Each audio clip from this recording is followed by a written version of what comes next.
Okay.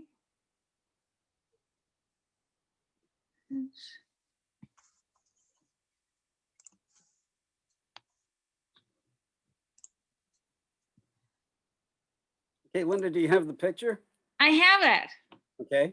So now I have it. And what do? I click, it's downloaded to the desktop, and now I have it on the desktop. Okay, go to the video icon,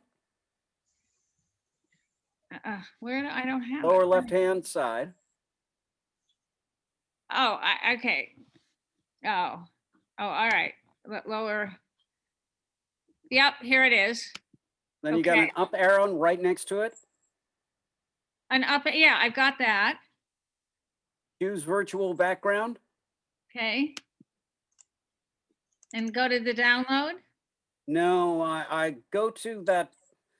On the right-hand side, there's a little plus icon. Yep, okay. Click it, it will say add image.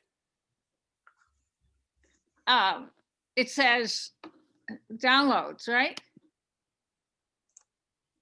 No. No, it should say add image. A little plus icon below the screen.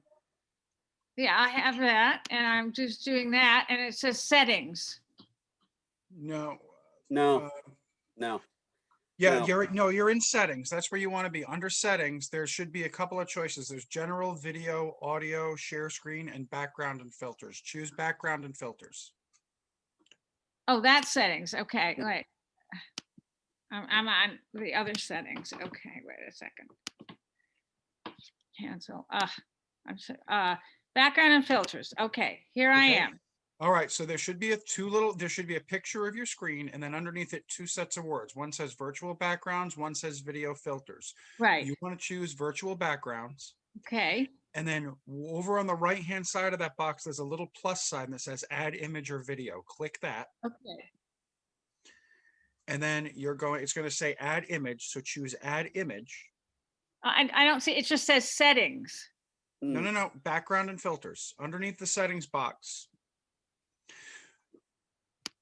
Okay, underneath the settings box, backgrounds and filters, Yep. virtual backgrounds, right? Perfect. Virtual backgrounds. And then over to the right, there should be a little plus sign. Okay, there is, and I'm clicking it. Okay, and what does it say? It's clicked to downloads. It should say add image or add video. It doesn't. Then I think we need to just don't worry about it. Okay, yeah. I'll work on it. Mm-hmm. But I mean, Mm-hmm. see if I can get it. I don't know. Yeah, but we're short of time, and okay. All right. Now what? Okay. All right. Bye-bye. So you want me to hang up? Not hang up. No, just stop your video and mute. Okay, and mute. Stop my video. Okay, stop video and mute. Okay. Okay.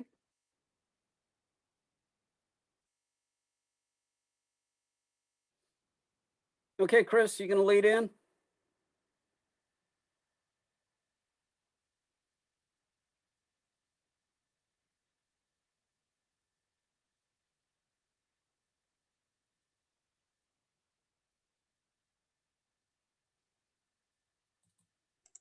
Yes, sorry, Toby. I was talking and I was muted. Let's give it a few extra minutes for the folks who are still joining us, just to give them a chance to log in. Okay.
Hello, everybody, and welcome to our presentation today of Eventide Tales. This is a new experience for us. We're trying this in a different format, which will hopefully bring you, those of you who are viewing this live, a better video experience. And as we continue to develop this, something maybe a bit more interactive as we continue to grow. We're very excited. We're so glad that you've come and joined us today, and you're kind of getting a taste of some of the experimentation, as you saw the little splash video at the beginning. That's part of what Eventide is here to do. As a community theater, we are committed to continuing to bring live theatrical experiences and entertainment to you. We can't do that on stage right now. We're looking forward to being able to do that later in the year, but right now, even with things opening up, we're still trying to be a little safe and conscientious. So we're sticking with some of our video streaming and presentations right now. This is something that we have been developing for a while, and we will continue to develop. If you're impressed with what we're doing, if you like what we're doing, if you want to encourage us, as always, I would ask you to please consider making a donation to Eventide Theater Company. You can do that very easily by picking up your cell phone and texting the letters ETC, our initials, ETC, to the number 44321. When you do that, what it'll do is it will take you to a secure link where you can make a donation and support what we're doing here. Now, that said, we have, again, another wonderful afternoon of some great programming that Toby has put together for us with some wonderful faces, some familiar faces, and some great performances. I had the opportunity to sit and listen in on the rehearsal, and it was wonderful. So you're going to hear some great tales today. Toby, if you could come on in and join us and kind of introduce what we have going on. Thank you, Chris. First, I do want to say that Eventide Tales is supported in part by grants from the Brewster, Chatham, Dennis, Falmouth, Harwich, Orleans, Sandwich, Wellfleet, and Eastham and Midcape Cultural Councils, which are in turn supported by the Massachusetts Cultural Council's a state agency. I want to thank you for being a part of this. We all enjoy doing this so much, and it's so nice to have so many people here who are interested in great literature, and it's a way for us to stay connected with our audiences. We're going to start today with a story by Stephen Leacock. He's one of my favorites. He was a Canadian teacher, a political scientist, writer, and humorist. Between the years 1915 and 1925, he was the best-known English-speaking humorist in the world. He's known for his light humor along with his criticisms of people's follies, and he was Jack Benny's favorite writer and was influential in the works of the Marx Brothers. In this story, the Defective Detective, Leacock's absurdist style is very evident. A tale of a missing prince and the detective who is a master of disguise who sets out to find him. The story will be told by Cleo Zanni. The Defective Detective by Stephen Leacock. The great detective sat in his office. He wore a long green gown and half a dozen secret badges pinned to the outside of it. 3 or 4 pairs of false whiskers hung on a whisker stand beside him. Goggles, blue spectacles, and motor glasses lay within easy reach. He could completely disguise himself at a second's notice. Half a bucket of champagne and a dipper stood on a chair at his elbow. His face was absolutely impenetrable. A pile of cryptograms lay on the desk. The great detective hastily tore them open, one after the other, solved them, and threw them down on the crypto chute at his side. There was a rap at the door.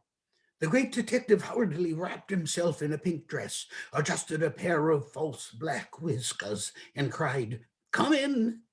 His secretary entered. "Ah," said the detective, "it is you." He laid aside his disguise. "Sir," said the young man in intense excitement, "a mystery has been committed." "Ah," said the great detective, his eyes kindling. "Is it such as to completely baffle the police of the entire continent?"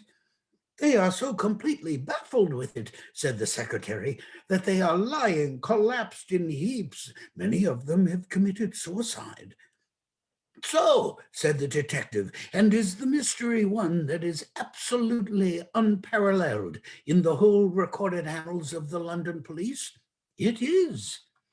And I suppose, said the detective, that it involves names which you would scarcely dare to breathe, at least without first using some kind of atomizer or throat gargle. Exactly. And it is connected, I presume, with the highest diplomatic consequences, so that if we fail to solve it, England will be at war with the whole world in 16 minutes. His secretary, still quivering with the excitement, again answered yes. And finally, said the great detective, I presume that it was committed in broad daylight in some place such as the entrance of the Bank of England or in the cloakroom of the House of Commons and under the very eyes of the police. Those, said the secretary, are the very conditions of the mystery. Good, said the great detective. Now wrap yourself in this disguise, put on these brown whiskers, and tell me what it is. The secretary wrapped himself in a blue dress with lace insertions, and then bending over, he whispered in the ear of the great detective, "The Prince of Wytenberg has been kidnapped." The great detective bounded from his chair as if he had been kicked from below. A prince stolen, evidently a Bourbon, the scion of one of the oldest families in Europe kidnapped. Oh, here was a mystery indeed worthy of his analytical brain. His mind began to move like lightning. Stop, he said. How do you know this? The secretary handed him a telegram. It was from the prefect of police of Paris. It read, "The Prince of Wytenberg stolen, probably forwarded to London. Must have him here for opening day of exhibition. £1,000 reward." So, the prince had been kidnapped out of Paris at the very time when his appearance at the International Exposition would have been a political event of the first magnitude.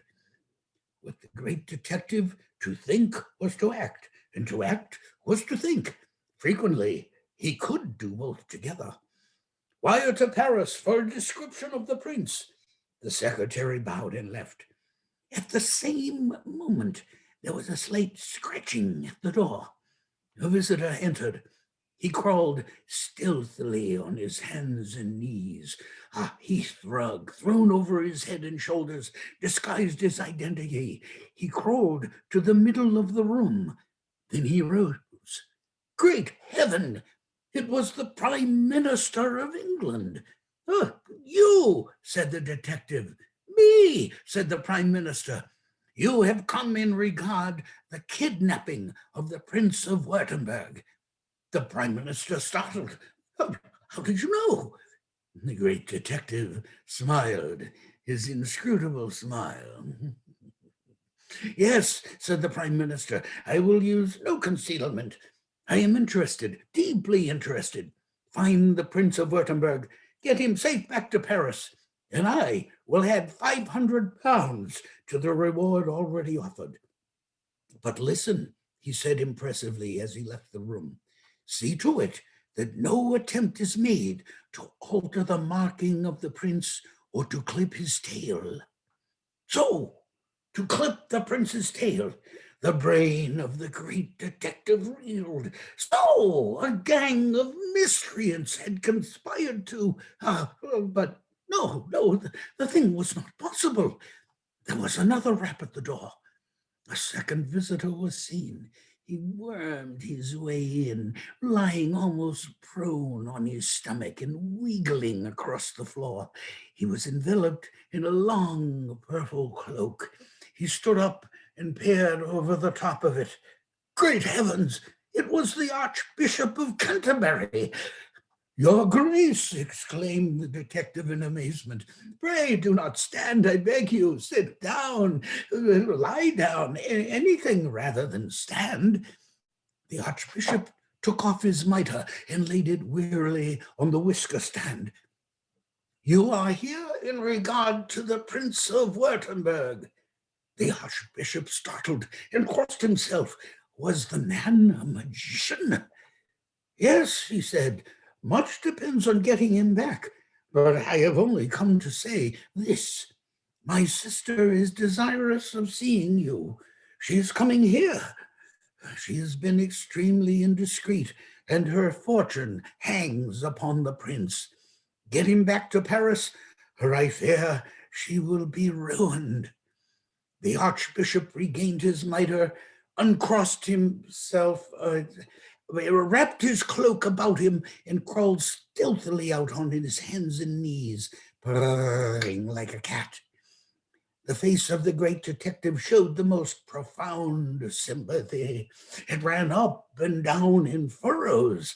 So, he muttered, the sister of the archbishop, the Countess of Dashley, accustomed as he was to the life of the aristocracy, even the great detective felt that there was here intrigue of more than customary complexity. There was a loud rapping at the door. There entered the Countess of Dashley. She was all in furs. She was the most beautiful woman in England.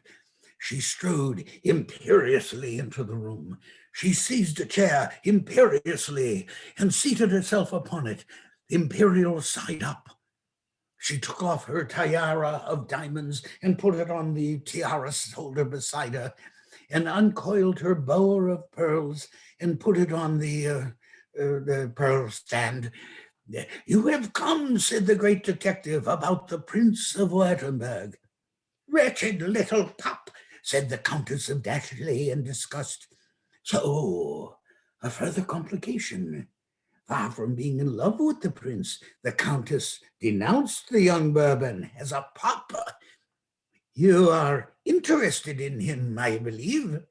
Interested, said the Countess. I should rather say so. Why, I bred him. You which?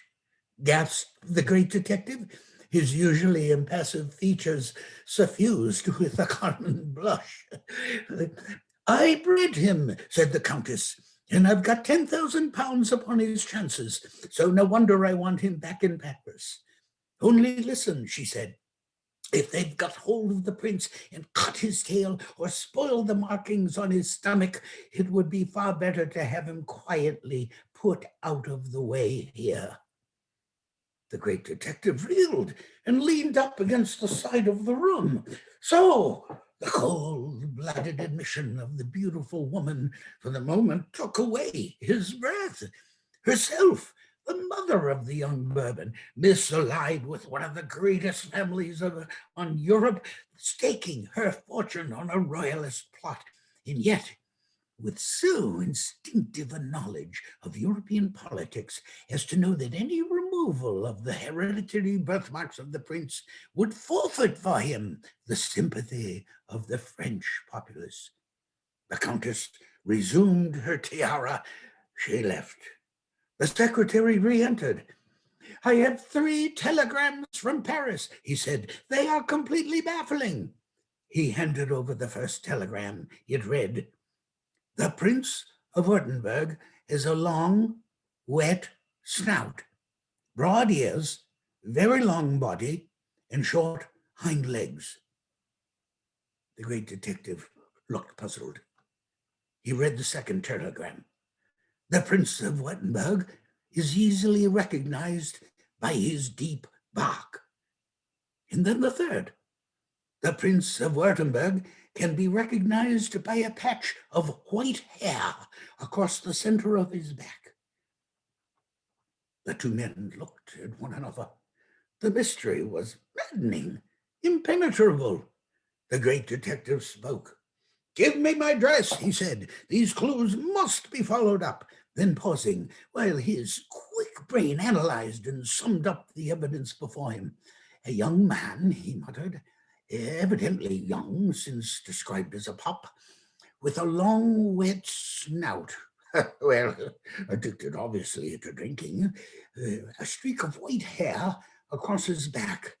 It's a first sign of the results of his abandoned life. Yes, he continued. With this clue, I shall find him easily.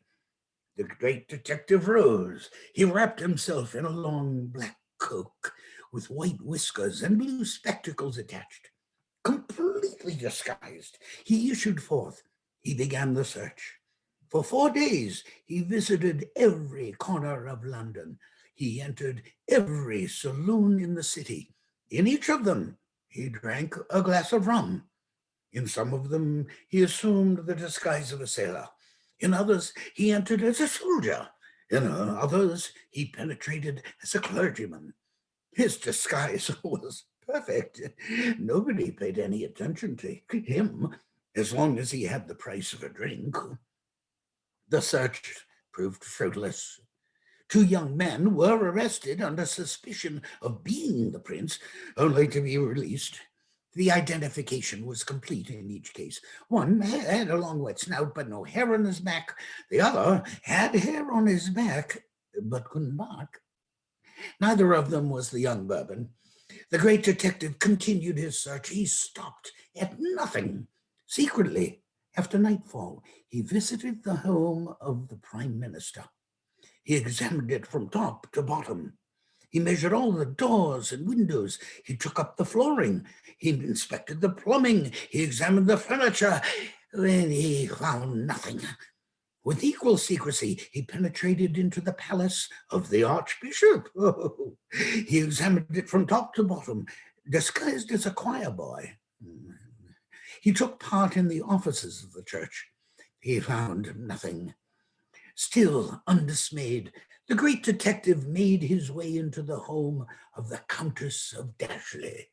Disguised as a housemaid, he entered the service of the Countess.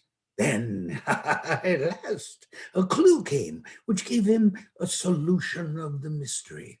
On the wall of the Countess's boudoir was a large framed engraving.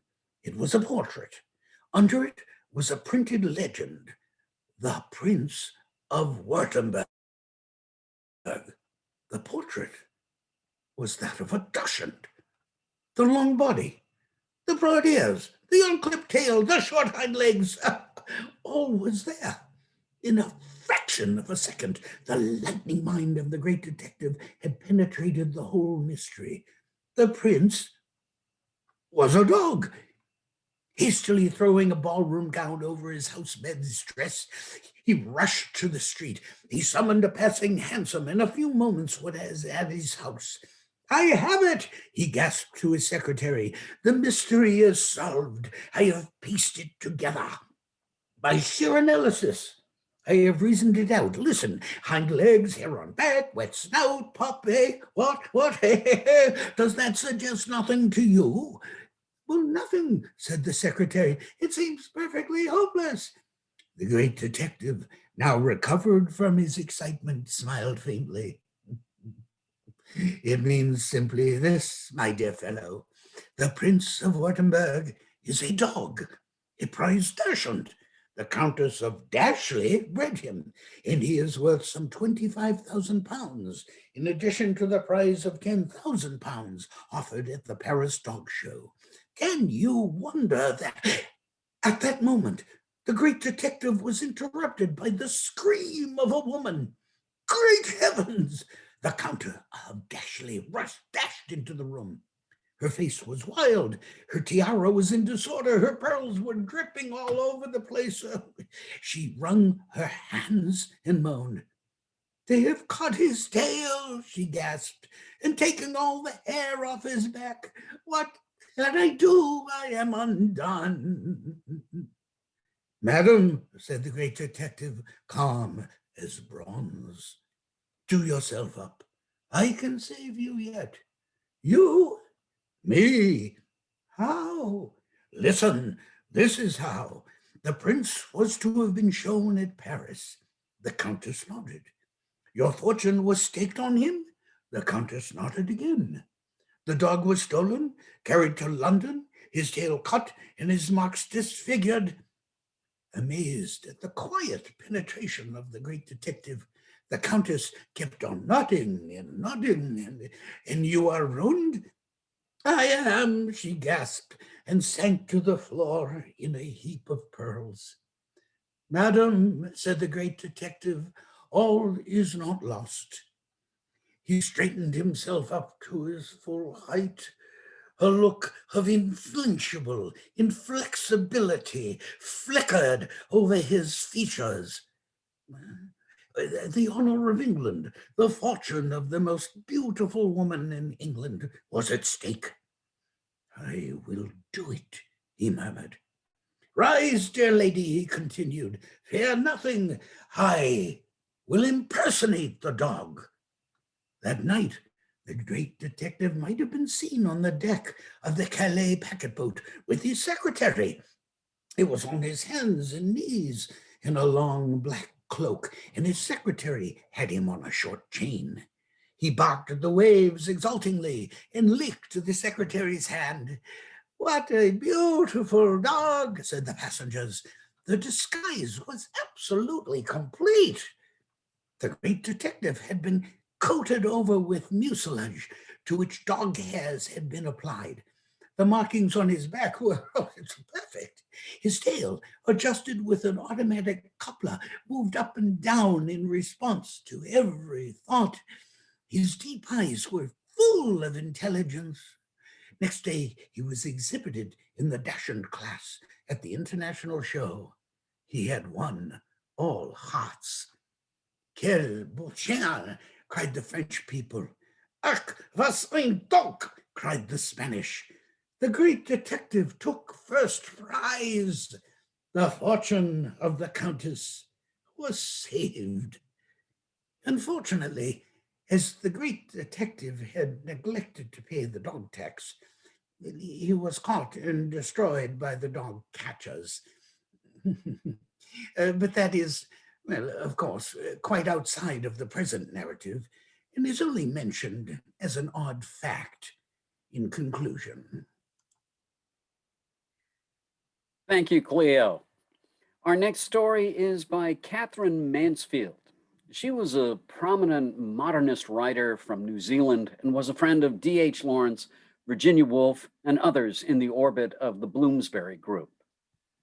Her fiction, poetry, journals, and letters cover an array of subjects, including the attempt to extract whatever beauty and vitality one can from mundane and increasingly difficult experiences. Her best-known story, Miss Brill, is about a withdrawn woman who sees the world as a performance which she delights in. But when the fourth wall between her and the world is broken, she is forced to reconcile with her illusions. The story will be read by Linda Sterner.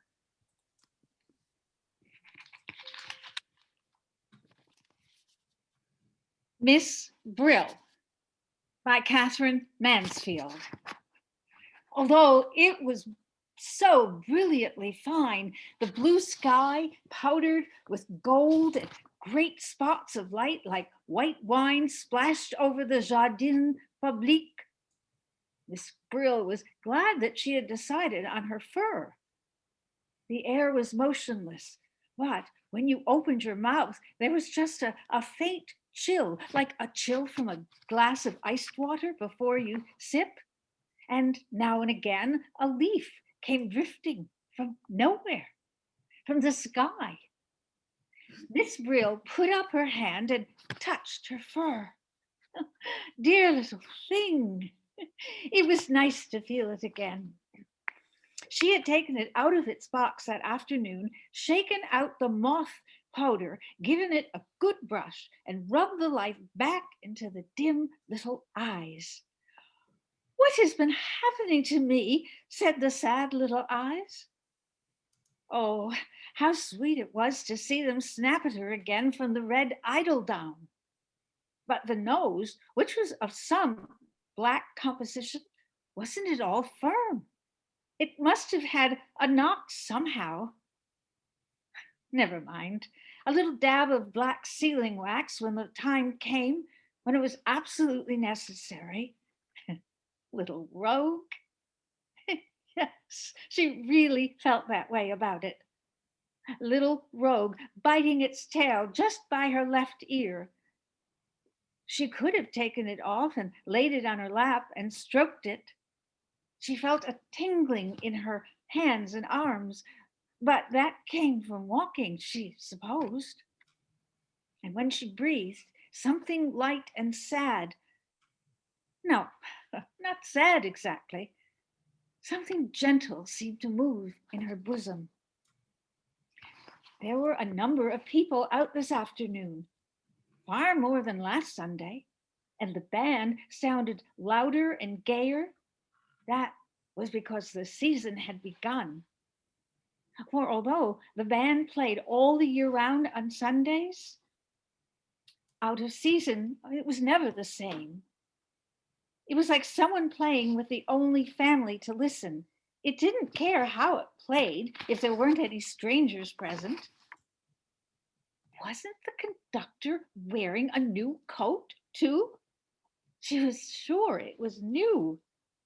He scratched his foot and flapped his arms like a rooster about to crow, and the bandsmen sitting in the green rotunda blew out their cheeks and glared at the music. Now there came a little fluty bit, very pretty, a little chain of bright drops. She was sure it would be repeated. It was. She lifted her head and smiled. Only two people shared her special seat. A fine old man in a velvet coat, his hands glassed over a huge carved walking stick, and the big old woman sitting upright with a roll of knitting on her. Two young girls in red came by, and two young soldiers in blue met them, and they laughed, and paired off, and went off arm in arm. Two peasant women with funny straw hats passed, gravely leading beautiful smoke-colored donkeys. A cold, pale nun hurried by. A beautiful woman came along and dropped her bunch of violets, and a little boy ran after to hand them to her. And she took them and threw them away as if they'd been poisoned. Dear me, Miss Brill didn't know whether to admire that or not. And now an ermine toque and a gentleman in gray met just in front of her. He was tall, stiff, dignified, and she was wearing the ermine toque she bought when her hair was yellow. Now everything, her hair, her face, even her eyes, was the same color as the shabby ermine, and her hand, in its cleaned glove, lifted to dab her lips, was a tiny yellowish paw.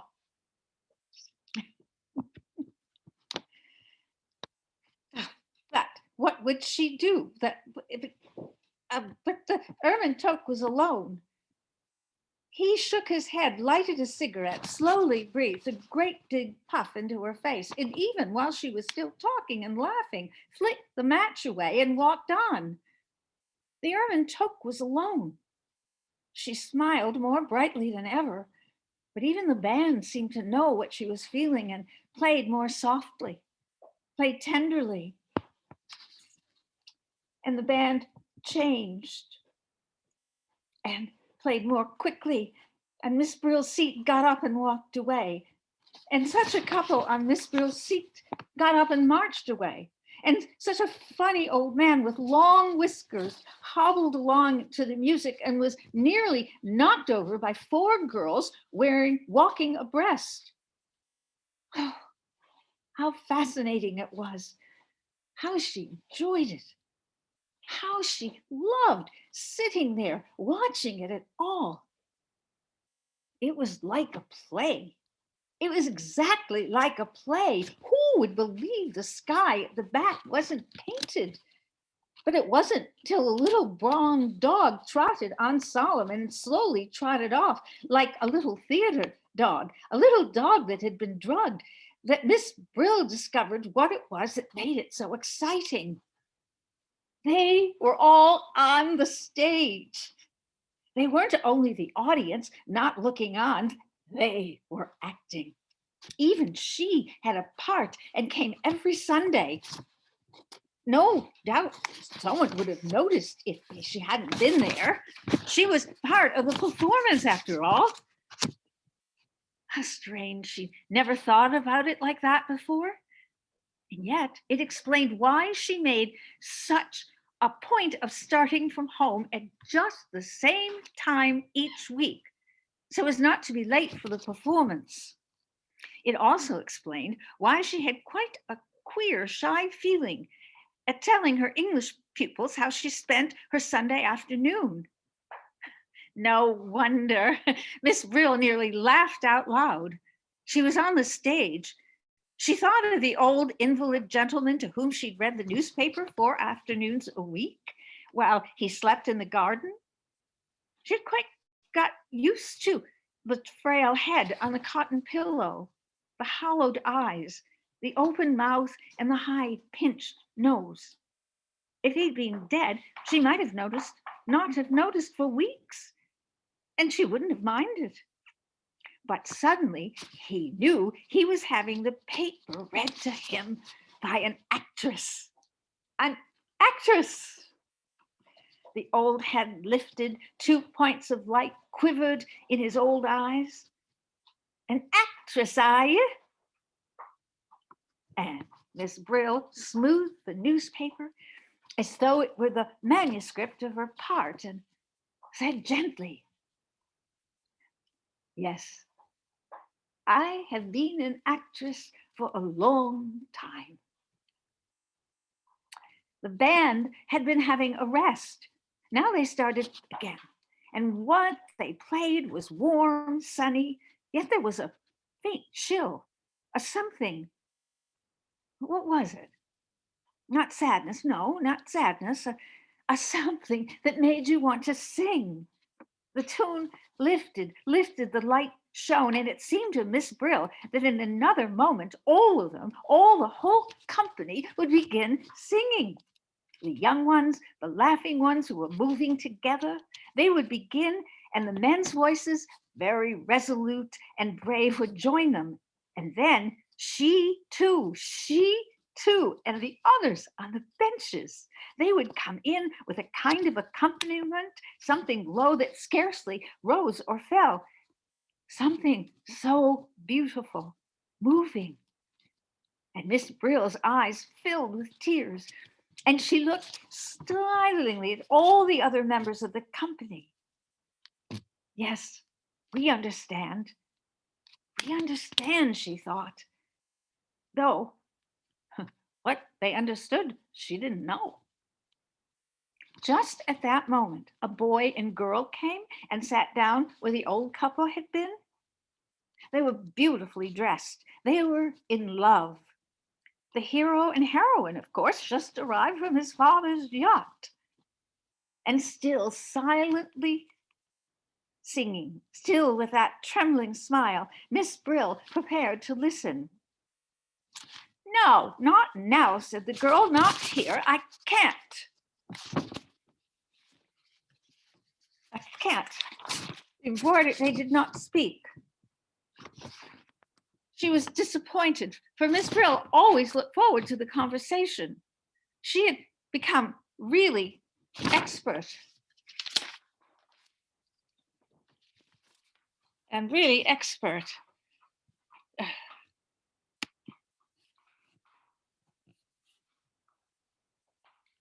Okay. Can we stop this? I lost my screen. Okay. All right, I'm Linda. sorry. I'm so sorry. I just lost my screen. Okay. Can I take it from the top if I can get this? No? I'm sorry. Let me ask you, you lost your video screen? I lost my video screen. I did. And I was looking at the paper, and now the video screen was gone, and I didn't have the words. I just don't know what happened. Okay.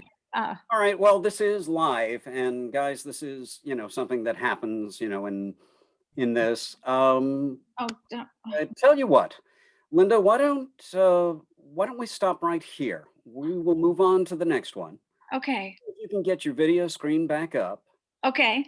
and we will continue where we were before. Okay. Oh, good. That would be wonderful. Thank you. Okay. Sarah, are you there? I'm looking for Sarah. Yeah, you're ready? Okay. Linda, take your video off and mute. We're going to move on to the next one. We'll try.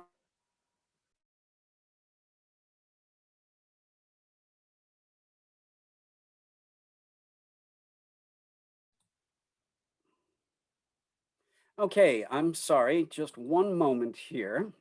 All right. I'm going to move on to the next one. Our next story is by Ann Beatty. Ann Beatty is an American novelist and short story writer. Her writing is both complex and simple. Having come of age in the 60s, her early work examined the behavior of the disaffected post-counterculture yuppies. In the next story, A Platonic Relationship, Beatty employs the technique of the unreliable narrator who tells her story without self-examination, unaware of the journey she is traveling on. The story will be read by Sarah Sneed. A Platonic Relationship. When Ellen was told that she would be hired as a music teacher at the high school, she decided that it did not mean that she would have to look like the other people on the faculty. She would tuck her hair neatly behind her ears instead of letting it fall free, schoolgirlishly. She had met some of the teachers when she went for her interview, and they all seemed to look like what she was trying to get away from, suburbanites at a shopping center. Casual and airy, the fashion magazines would call it. At least, that's what they would have called it back when she still read them, when she still lived in Chevy Chase and wore her hair long, falling free, the way it had fallen in her high school graduation picture. "Your lovely face," her mother used to say, "and all covered by hair." Her graduation picture was still on display at her parents' house next to her picture of her on her first birthday. It didn't matter how Ellen looked now. The students laughed at her behind her back. They laughed behind the backs of all the teachers. They don't like me, Ellen thought, and she didn't want to go to school. She forced herself to go because she needed the job. She had to work to get away from her lawyer husband and almost paid for house. She had doggedly taken night classes at Georgetown University for 2 years, leaving the dishes after dinner and always expecting a fight. Her husband loaded them into the dishwasher. No fight. Finally, when she was ready to leave, she had to start the fight herself. "There is a better world," she told him. "Teaching at the high school?" he asked. In the end, though, he had helped her find a place to live, an older house on a side street off Florida Avenue with splintery floors that had to be covered with rugs and walls that needed to be repapered, but that she never repapered. He hadn't made trouble for her. Instead, he made her look silly. He made her say that teaching high school was a better world. She saw the foolishness of her statement, however, and after she left him, she began to read great numbers of newspapers and magazines, and then more and more radical newspapers and magazines. She had dinner with her husband several months after she had left him, at their old house. During dinner, she stated several ideas of importance without citing her source.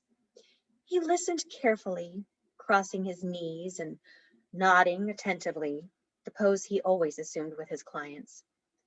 The only time during the evening she had thought he might start a fight was when she told him she was living with a man, a student, 12 years younger than she.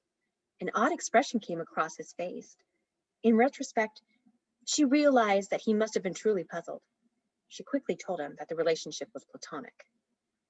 What Ellen told him was the truth. The man, Sam, was a junior at George Washington University. He had been rooming with her sister and brother-in-law, but friction had developed between the two men. Her sister must have expected it. Her sister's husband was very athletic, a pro football fan who wore a Redskin t-shirt to bed instead of a pajama top, and who had a football autographed by Billy Kilmer on their mantle. Sam was not frail, but one sensed at once that he would always be gentle. He had long brown hair and brown eyes, nothing that would set him apart from other people. It was his calmness that did that. She invited him to move in after her sister explained the situation. He could help her a bit with the rent. Also, although she did not want her husband to know it, she had discovered that she was a little afraid of being alone at night. When Sam moved in September, she almost sympathized with her brother-in-law. Sam wasn't obnoxious, but he was strange. She had to pay attention to him whether she wanted to or not. He was so quiet that she was always conscious of his presence. He never went out, so she felt obliged to offer him coffee or dinner, although he almost always refused. He was also eccentric. Her husband had been eccentric. Often in the evenings, he had polished the brass snaps of his briefcase, rubbing them to a high shine, then triumphantly opening and closing them, and then rubbing a little more to remove his thumbprints. Then he would drop the filthy cloth on the sofa, which was upholstered with pale French linen that he himself had selected. Sam's strange ways were different. Once, he got up in the night to investigate a noise, and Ellen, lying in her bed, suddenly realized that he was walking all over the house in the dark without turning on any lights. "It was just mice," he finally announced outside her door, saying it so matter-of-factly that she wasn't even upset by the news. He kept a case of beer in his room.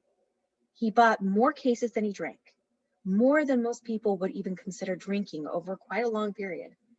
When he did have a beer, he would take one bottle from the case and put it in the refrigerator and wait for it to get cold, then drink it. If he wanted more, he would go and get another bottle, put it in the refrigerator, and wait another hour and then drink that one. One night, Sam asked her if she would like a beer. To be polite, she said yes. He went to his room and took out a bottle and put it in the refrigerator. "It'll be cold in a while," he said quietly. Then he sat in the chair across from her and drank his beer and read a magazine. She felt obliged to wait there in the living room until the beer was cold. One night, her husband came to the house to talk about their divorce, or so he said. Sam was there and offered him a beer. "It'll be cold in a while," he said as he put it in the refrigerator. Sam made no move to leave the living room. Her husband seemed incapacitated by Sam's silent presence. Sam acted as if they were his guests, as if he owned the house. He wasn't authoritarian. In fact, he usually didn't speak unless he was spoken to, but he was more comfortable than they were that night, and his offer of cigarettes and beer seemed calculated to put them at ease. As soon as her husband found out that Sam planned to become a lawyer, he seemed to take an interest in him. She liked Sam because she had convinced herself that his ways were more tolerable than her husband's. It became a pleasant evening. Sam brought cashews out from his room and to go with the beer. They discussed politics. She and her husband told Sam that they were going to get a divorce. Sam nodded. Her husband had her to dinner once more before the divorce was final, and he invited Sam too. Sam came along, and they had a pleasant evening. Things began to go smoothly at her house because of Sam. By Christmas, they were good friends. Sometimes she thought back to the early days of her marriage and remembered how disillusioned she had felt. Her husband had thrown his socks on the bedroom floor at night and left his pajamas on the bathroom floor in the morning. Sam was like that sometimes. She found clothes scattered on the floor when she cleaned his room, socks and shirts usually. She noticed that he did not sleep in pajamas. Things bother you less as you get older, she thought. Ellen cleaned Sam's room because she knew he was studying hard to get into law school. He didn't have time to be fussy. She hadn't intended to pick up after a man again, but it was different this time. Sam was very appreciative when she cleaned. The first time she did it, he brought her flowers the next day and thanked her several times, saying that she didn't have to do it. That was it. She knew she didn't have to. But when he thanked her, she became more enthusiastic about it, and after a while, she began to wax his room as well as dust it. She Windexed the windows and picked up the little pieces of lint the vacuum had missed. And in spite of being so busy, Sam did nice things for her. On her birthday, he surprised her with a blue bathrobe. When she was depressed, he cheered her up by saying that any student would like a teacher as pretty as she. She was flattered that he thought her pretty. She began to lighten her hair a little. He helped her organize her school programs. He had a good ear, and he seemed to care about music. Before the Christmas concert for the parents, he suggested that the Hallelujah chorus be followed by Dunstable's Sancta Maria. The Christmas program was a triumph. Sam was there, third row center, and he applauded loudly. He believed she could do anything. After the concert, there was a picture in the newspaper of her conducting the singers. She was wearing a long dress that Sam had told her was particularly becoming on her. Sam cut out the picture and tucked it in his mirror. She carefully removed it whenever she was cleaning the glass and then replaced it to the same spot. As time went on, Sam began to put a six-pack of beer in the refrigerator instead of a bottle at a time. They stayed up late at night on the weekends talking. He wore the pajamas she had given him. She wore her blue bathrobe. He told her that her hair looked more becoming around her face. She should let it fall free. She protested. She was too old. "How old are you?" he asked. And she told him she was 32. She rearranged her hair. She bought him a sweater vest to keep him warm, but the colors were too wild, he said, laughing as he opened the box. No, she insisted. He looked good in bright colors. And anyway, the predominant color was navy blue. He wore the sweater vest so long that finally she had to remind him that it needed to be dry cleaned. She took it with her one morning when she dropped off her clothes. Then they began talking almost every night until very late. She got up in the mornings without enough rest and rubbed one finger across the dark, puffy circles under her eyes. She asked him how his studies were coming. She was worried that he was not paying enough attention to his schoolwork. He told her everything was all right. "I'm way ahead of the game," he said, but she knew something was wrong. She offered to have his professor to dinner, the one who would write him a recommendation to law school, but Sam refused. It wouldn't be any trouble, she told him. No, he didn't want to impose on her. When she said again that she wanted to do it, he told her to forget it. He didn't care about law school anymore. That night, they stayed up even later. The next day, she tried to lead the junior chorus, and she could hardly get out more than a few phrases of the impossible dream without yawning. The class laughed, and because she hadn't had enough sleep, she became angry with them. That night, she told Sam how embarrassed she was about losing her temper, and he reassured her. They drank several beers. She expected Sam to go into his room and get another six-pack, but he didn't rise. I'm not happy, Sam said to her. She said that he'd been working too hard, and he waved the thought away. And perhaps the textbooks were at fault, or his professors weren't communicating their enthusiasm to the class. He shook his head. He told her he hadn't looked at the books in weeks. She became upset. What, didn't he want to become a lawyer? Didn't he want to help people? He reminded her that most of the newspapers and magazines she subscribed to pointed out that the country was so messed up that no one could help. They were right, he said. It was useless. The important thing was to know when to give up. Ellen was restless that night and slept very little. When she left in the morning, she saw his door was closed. He was not even going through the pretense of going to class. She would have to do something to help him. He should stay in school. Why should he quit now? Ellen had trouble concentrating that day. Everything the students did irritated her, even the usual requests for pop favorites. She kept control of herself, though. It was not right to yell at them. She let one of the students in junior chorus, a girl named Allison, who was taking piano lessons, play the piano while she sat on her stool looking out at the blur of faces, joining without enthusiasm in singing of Swanee River. Teaching had become meaningless to her. Let her husband vacuum those pastel rugs in their old house. Let someone else teach these students. She knew that Swanee River was trivial, silly song, and she wanted 3 o'clock to come as badly as the students did. When the bell finally rang, she left at once. She bought pastries at a delicatessen, selecting cherry tarts and eclairs. She planned to have a good dinner and then a discussion in which she would be firm with Sam. She must make him care again. But when she got home, Sam wasn't there. He didn't come home until 10 o'clock after she had eaten. She was very relieved when he came in. I was at your husband's, he said. Was that a joke? No. He called when you were teaching. He wanted to ask you about some paper. We started talking about law school. He was disappointed that I decided not to go. So he asked me to come over. Had he been talked into going to law school? No, but your husband's a very nice man. He offered to write me a recommendation. Take it, she said. No, it's not worth the hassle. It's not worth all those years of studying, competing with punks. What for? Was there something better to do? See the country. See the country? She repeated. Get a motorcycle. Go out to the coast. It's warm there. I'm sick of the cold. There was nothing she could say. She decided that she was like a mother whose son had just told her he wants to design clothes. Couldn't he do something serious? Couldn't he be an architect? But she couldn't say this to him. If he had to go west, couldn't he at least buy a car?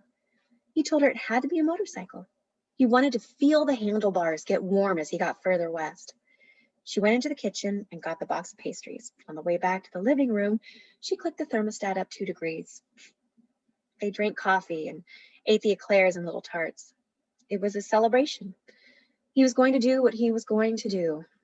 She said she would go with him on the weekend to look for a motorcycle. On Monday, he left. Just like that. He was gone. He left all his things in his room. After a few days, she realized that it would be practical to just store his things in the attic and use his room for a study. But she couldn't touch anything. She continued to take care of the room, but not every day.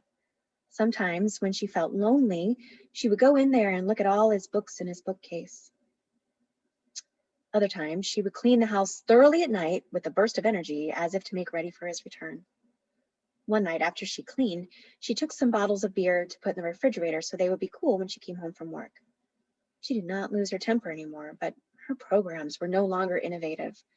Allison's piano playing guided the junior choir through the world, sad and weary, through the winter and into the spring. One night, her husband called. He was her ex-husband now. He was still trying to track down the safe deposit box where his mother had placed her jewelry. Quite a lot of old pieces were there. There were a few diamonds and some good jade. His mother was old and he didn't want to disturb her and make her think she was dying, and he was embarrassed to let her know he'd misplaced her instructions. She said she would look for the paper and call him back, and he asked if he could come and look with her. She said that would be all right.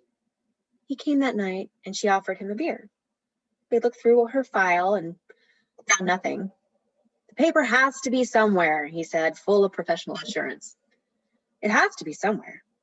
She gestured hopelessly at the rooms of the house. It wasn't in the bathroom or the kitchen or the living room, and it certainly wasn't in Sam's room. He asked how Sam was doing, and she told him she hadn't heard from him. Every day she expected some word from him, but none had come. She didn't tell him that, just that she hadn't heard. She drank several beers, as she did every night. They sat together in the living room, drinking beer. She asked if he would like something to eat and fix sandwiches. He said he would go, and so she could get up in the next morning. She gestured to the rooms of the house, and he stayed and slept in her bed. In the morning, Ellen called the school and said she had a cold. Everybody is sick, the switchboard operator told her. It's the change of the weather. She and her husband took a drive and went to a nice restaurant for lunch. After lunch, they went to his house and hunted for the paper. They couldn't find it. He fixed her dinner, and she stayed the night at his house that night. In the morning, he dropped her off at school on his way to work. A girl in junior chorus came up to talk to her after class. Shyly, the girl told her she played the piano. Could she also play the piano for the chorus sometime? Allison played very well, the girl said quickly. She didn't want Allison to stop playing, but could she try sometime too? She could read music well, and she knew some classics and some Gilbert and Sullivan and a lot of popular songs too. She mentioned some of them. Ellen watched the girl leave, blushing with nervousness at having spoken to the teacher and proud that she would be allowed to play the piano at the next meeting. She was a tall girl with brown hair that had been cut too short, and her glasses were harlequin-shaped and looked something more like what the girl's mother would wear. Ellen wondered if Sam had a girlfriend. If the girlfriend had brown hair, did it get tangled in the wind on the motorcycle? Sam would have been proud of her, the way she put the new pianist at ease, feigning interest in the girl's talent and thanking her for volunteering. The next afternoon, she thought of Sam again. He would have found it funny that the brown-haired girl also chose to play Swanee River. Her husband came to her house after work, and they had dinner. She had a postcard from Sam. She showed it to him, a picture of Santa Monica Freeway clogged with cars. The message read, "The small speck between the red and yellow car is me, doing 110. Love, Sam." There were no specks between the cars, which were themselves only specks in the picture, but Ellen looked and smiled anyway.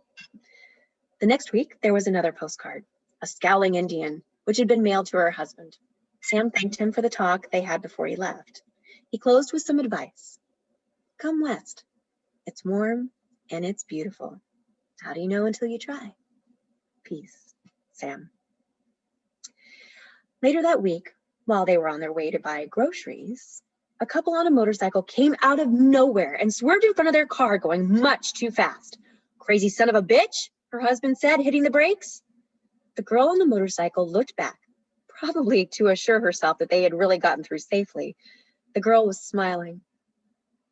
Actually, the girl was too far away for Ellen to see her expression clearly, but she was certain that she saw a smile. Crazy son of a bitch, her husband was saying. Ellen closed her eyes and remembered being in the motorcycle shop with Sam, looking at the machines. I want one that will do 100 with no sweat, Sam said to the salesman. All these will do 100 easy, said the salesman, smiling at them. This one then, Sam told him, tapping the handlebars of the one that he stood by. He paid for most of it with cash. She hadn't taken any rent money from him for a long time, so he had a lot of cash. He wrote a check to cover the rest of it. The salesman was surprised, counting the bills. Do you have streamers? Sam had asked. Streamers? Isn't that what they're called, the things kids have on their bikes? The salesman smiled. No, we don't carry them. Guess you'd have to go to a bicycle shop. I guess I will, said Sam. I've got to go in style. Ellen looked at her husband. How can I be so unsympathetic to him? She wondered. She was angry. She should have asked Sam why she felt that way toward her husband sometimes. He would have explained it all to her, patiently, in a late-night talk. There had been no return address on the postcards. Someday he would send his address, and she would still ask him. She could tell him about the new girl, who could have played anything she wanted, who selected Swanee River. In the car, with her eyes closed, she smiled, and ahead of them, miles ahead of them now, so did the girl on the motorcycle. Thank you, Sarah. We've had some technical issues with Linda, and so we are going to skip over that one for right now. We will be bringing back Linda sometime in the future to do this again. Chris, do you want to tell us a little bit about what's going on in the future with Eventide? Sure. Thanks, Toby. So, for those of you who are joining us for the first time, and those of you who are returning, as I mentioned earlier on, Eventide really has made a commitment to bringing live theater to our constituents, to our community, throughout everything that's been going on. We're coming up on just about a year of this pandemic. In fact, it has been a year. There's plenty of anniversary news articles about how everything just shut down about a year ago. And we were in the midst of getting ready for some productions as well as our sister theaters across the Cape. And it was a really hard time. And we spent most of the year kicking the can down the road, thinking, are we going to be able to get this done? Should we postpone? Should we cancel? And ultimately, we did have to cancel our entire 2020 season.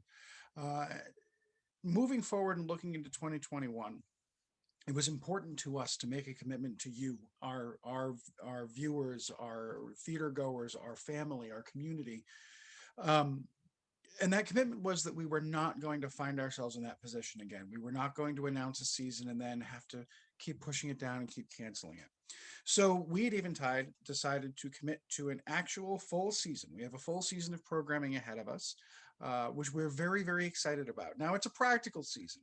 The first 2 shows of our season are going to be virtual. They are going to stream. They are going to be main stage productions, produced in a rather unique way.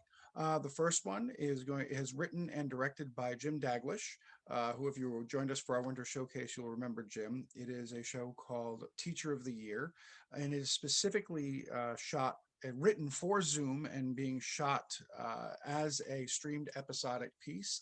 We're producing that in partnership with the Katuitt Center for the Arts, which is something we're very, very excited about.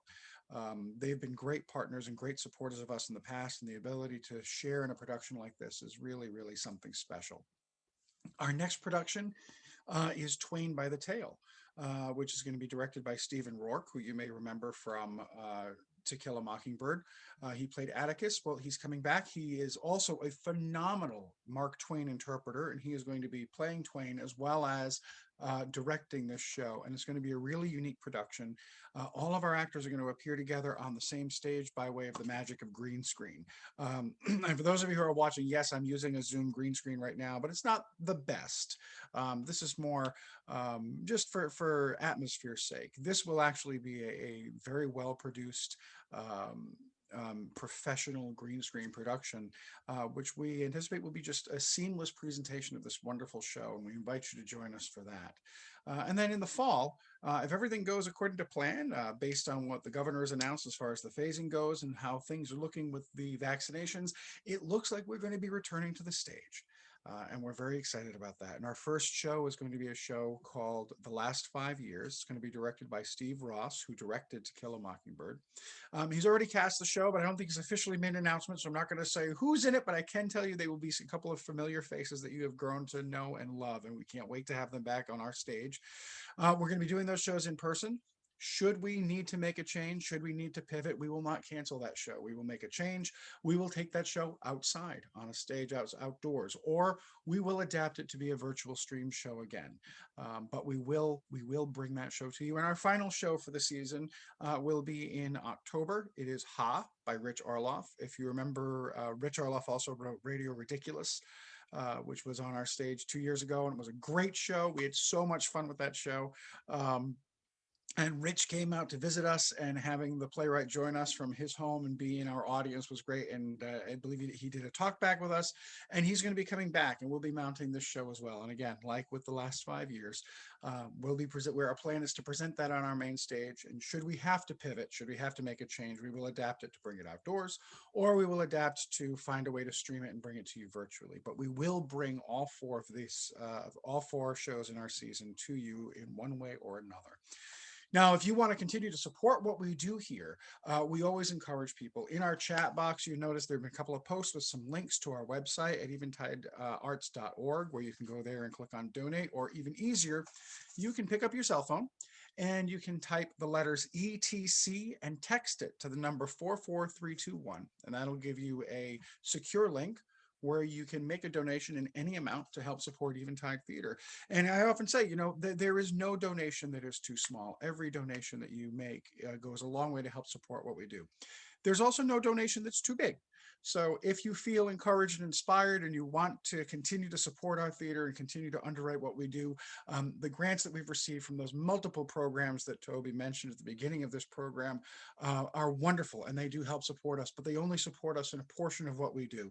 And since we are not able to sell tickets at this point in time, and we are bringing this programming to you as part of our commitment to the community, any sort of support that you can give us, large or small, goes a long way to keep the programming coming. And we have many, many things planned for the months ahead, and we're just excited that you've invited us into your homes today. And we are looking forward to joining you again repeatedly in the months ahead. Thank you so much for your time, Toby. If you want to come back in, we'll bring in our last tale, which I believe is yours, is it not? Yes, it is. We originally had hoped to do a story by Kurt Vonnegut Jr., but the actor I had chosen for it had gotten an acting job in Serbia. which is one of the best excuses I've ever heard anyone actually give me. So we're going to move on. I've got a story for you by a contemporary writer named George Saunders.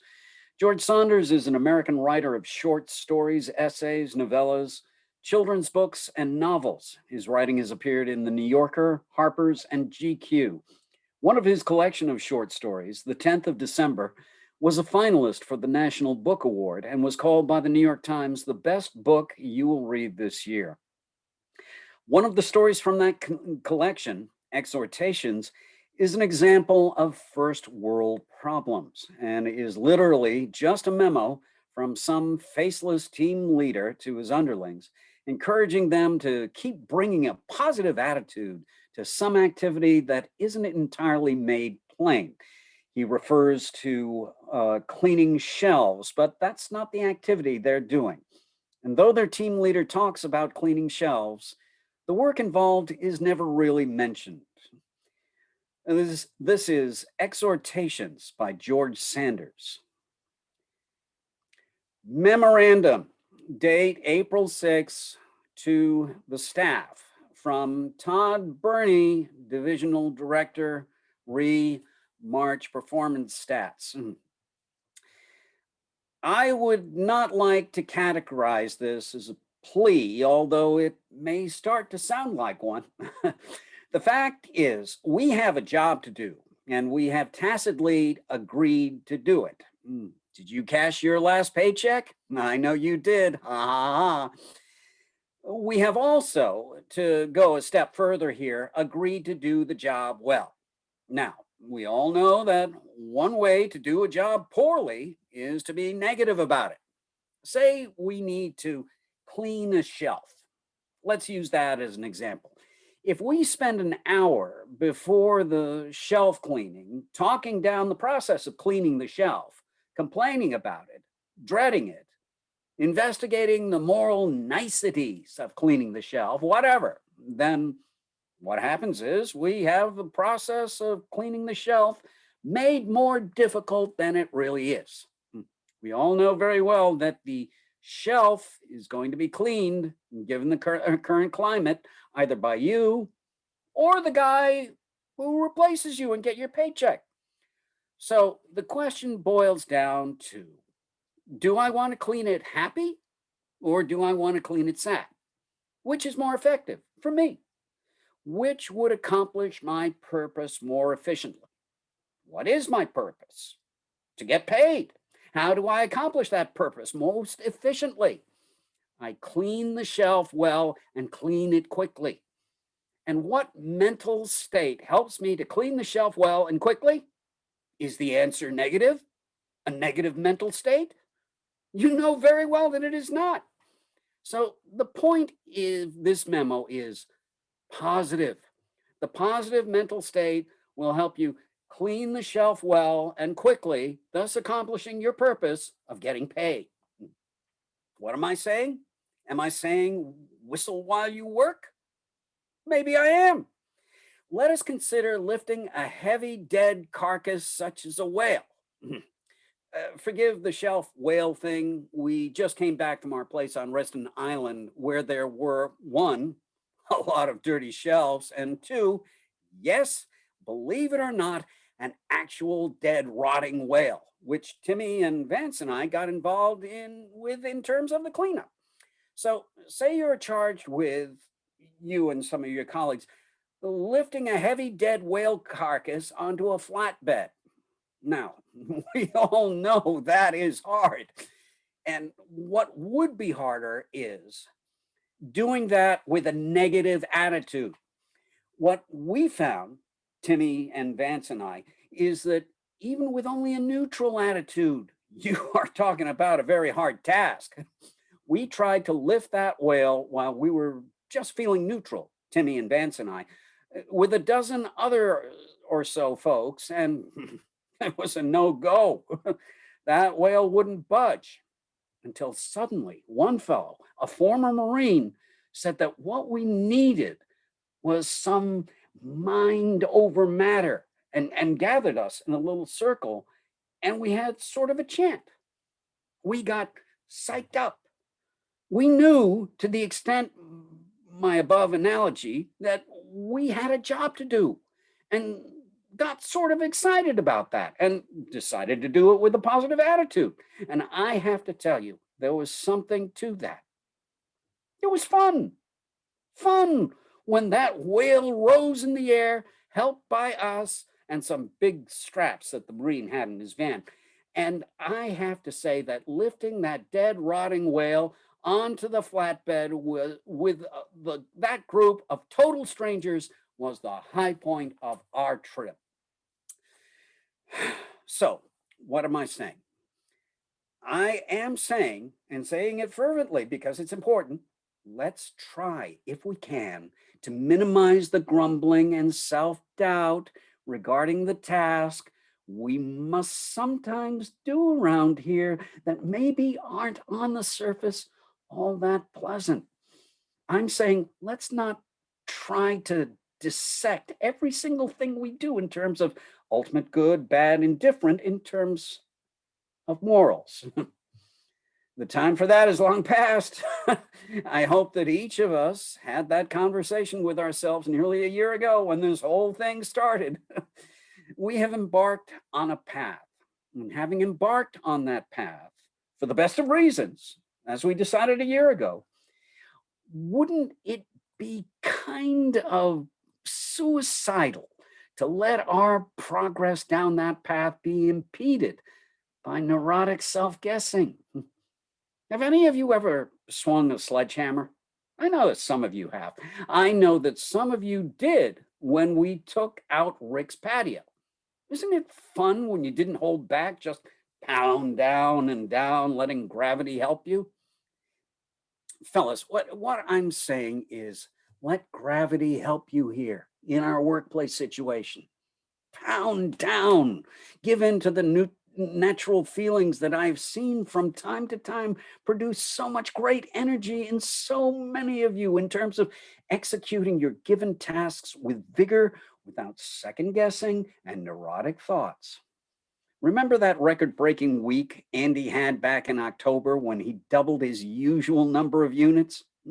Regardless of all else, forgetting for the moment all the namby-pamby thoughts of right or wrong, etc., etc. Wasn't that something to see in and of itself? I think that if we each look down deep inside ourselves, weren't we all a little envious? God, he was really pounding down, and you could see the energetic joy on his face each time he rushed by us to get additional cleaning towels. And we were all just standing there like, wow, Andy, what's gotten into you? And no one can argue with his numbers. They are there in our break room for all to see, towering above the rest of our numbers. And though Andy failed to duplicate those numbers in the months since October 1, no one blames him for that. Those were miraculous numbers. And 2, I believe that even if Andy never again duplicates those numbers, he must, somewhere in his heart, secretly treasure the memory of that magnificent energy flowing out of him that memorable October. I do not honestly think that Andy could have had such an October if he had been coddling himself or entertaining any doubtful neurotic thoughts or second guessing tendencies. Do you? I don't. Andy looked totally focused, totally outside of himself. You could see it in his face. Maybe because of the new baby. If so, Janice should have a new baby every week. Ha ha. Anyway, October is how Andy entered a sort of, at least in my mind, de facto Hall of Fame. And it is pretty much henceforth excluded from any real close monitoring of his numbers, at least by me. No matter how disconsolate and sort of withdrawn he gets, and I think we've all noticed that he's gotten pretty disconsolate and withdrawn since October, you will not find me closely monitoring his numbers, although, as for others, I cannot speak. Others may be monitoring the troubling fall off in Andy's numbers, although really, I hope they're not. That would not be fair. And believe me, if I get wind of it, I will definitely let Andy know. And if Andy's too depressed to hear me, I'll call Janice at home. And in terms of why is Andy so disconsolate? Well, my guess is he's being neurotic and second guessing his actions of October. And wow, wouldn't that be a shame? Wouldn't that be a no-win? For Andy to have completed that record-breaking October and then sit around boo-hooing about it. Is there anything changed by boo-hooing? Are the actions that Andy did in terms of the task I gave him to do in room 6 being undone by his boo-hooing? Are his numbers on the break room wall miraculously scrolling downward? Are people walking out of room 6 feeling perfectly okay again? Well, we all know they are not. No one is walking out of room 6 feeling perfectly okay. Even you guys. You who do what must be done in room 6. Don't walk out feeling so super great. I know that. I've certainly done some things in room 6 that didn't leave me feeling wonderful. Believe me, nobody is trying to deny that room 6 can be a bummer, and it's very hard work to do. But the people above us who give us our assignments seem to think that the work we do in room 6, in addition to being hard, is also important, which I suspect is why they have begun watching our numbers so closely. And trust me, if you want room 6 to be an even worse bummer than it already is, then mope about it before, after, and during, then it will really stink. Plus, with all the moping, your numbers will go down even further, which, guess what? They cannot do. I've been told in no uncertain terms at the sectional meeting that our numbers are not to go down any further. I said, and this took guts, believe me, given the atmosphere at sectional. Look, my guys are tired. This is hard work we do, both physically and psychologically. And at that point, at sectional, believe me, the silence was deafening. And I mean deafening. And the looks I got were not good. I was reminded in no uncertain terms by Hugh Blanchett himself that our numbers must not go down.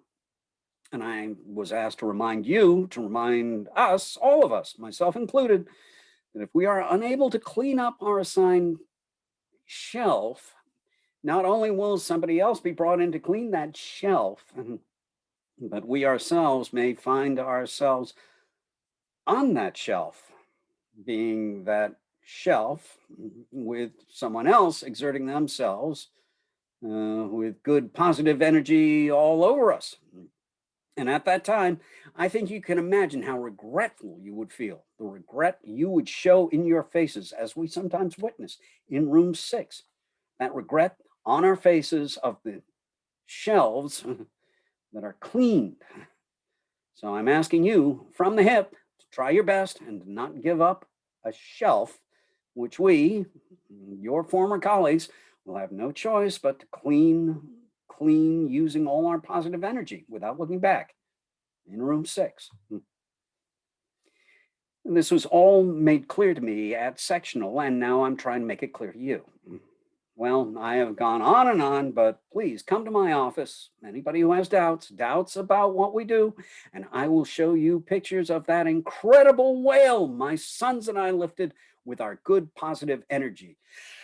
And of course, this information, that is, the information that you are having doubts and have come to see me in my office, will go no further than my office.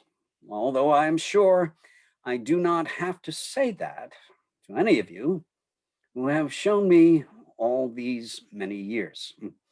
All will be well, and all will be well, etc., etc. Todd.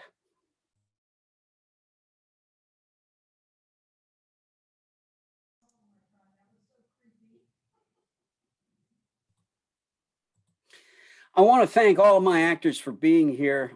Cleo Zanni, Linda Sterner, Sarah Sneed had to get back to the bakery, and I want to thank Chris and Frank for helping us on this. Thank you very much for attending. We look forward to seeing you in the future.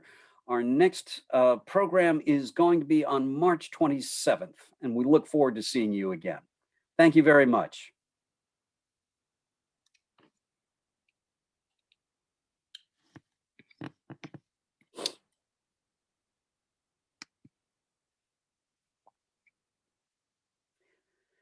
Hi, Frank. How are you doing?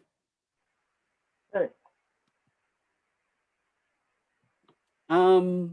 Okay, are we here by ourselves or? We're still waiting for some folks who are not in quite. the. We're still waiting for a few of our attendees to log on out. Okay.